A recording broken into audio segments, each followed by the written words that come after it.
Hello dear students, welcome to today's video. आज की इस वीडियो को क्वेश्चन देखते हैं। When glycerol is treated with a mixture of concentrated HNO3 and H2SO4 it forms nitroethane, nitropropane, nitroglycerine, 2 nitropropane. ठीक है, तो first of all we need to understand what glycerol is what is it going to form when it reacts with sulphuric acid and nitric acid. ठीक है, तो ये आपका glycerol है, ये आपका नाइट्रिक एसिड है। ये दोनों आपस में रिएक्ट करते हैं इन एसिडिक कंडीशन। ठीक है, using H2SO4 and it forms nitroglycerine, TNG, या इसको 1,2,3 ट्राई नाइट्रोक्सी प्रोपेन बोलते हैं।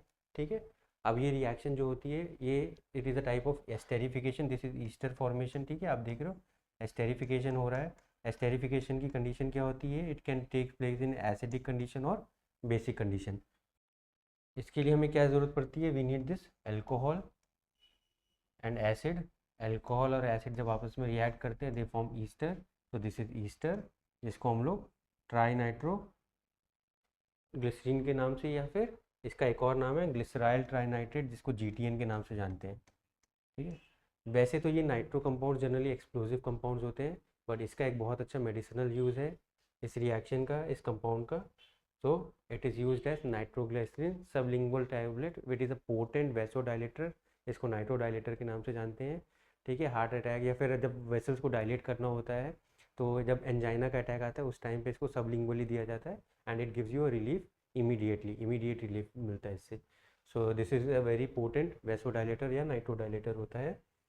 ठीक है, सेकेंड चीज़, कभी कभी क्वेश्चन जो आ जाता है ग्लिसरॉल और नाइट्रिक एसिड का रिएक्शन आता है not in presence of H2SO4। जब ऐसी कंडीशन होती है तो यहाँ पर जो नाइट्रिक एसिड होता है वो एक ऑक्सीडाइजिंग एजेंट का काम करता है।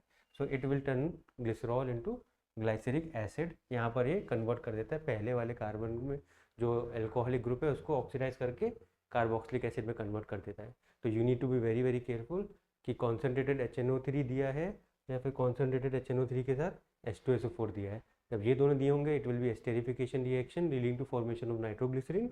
जब ये नहीं दिया होगा तो it will be glyceric acid. Coming back to the question, तो यहाँ पर हमारा मिक्सचर है, इसलिए हमारा जो आंसर बनता है वो ऑप्शन नंबर सी नाइट्रोग्लिसरीन है। इसके IUPAC नाम से भी क्वेश्चन आ सकता है या फिर GTN के नाम से भी ऑप्शन में आ सकता है, तो वो आपका राइट आंसर बनता है। So for now this is option C is the right answer for this question. Thank you.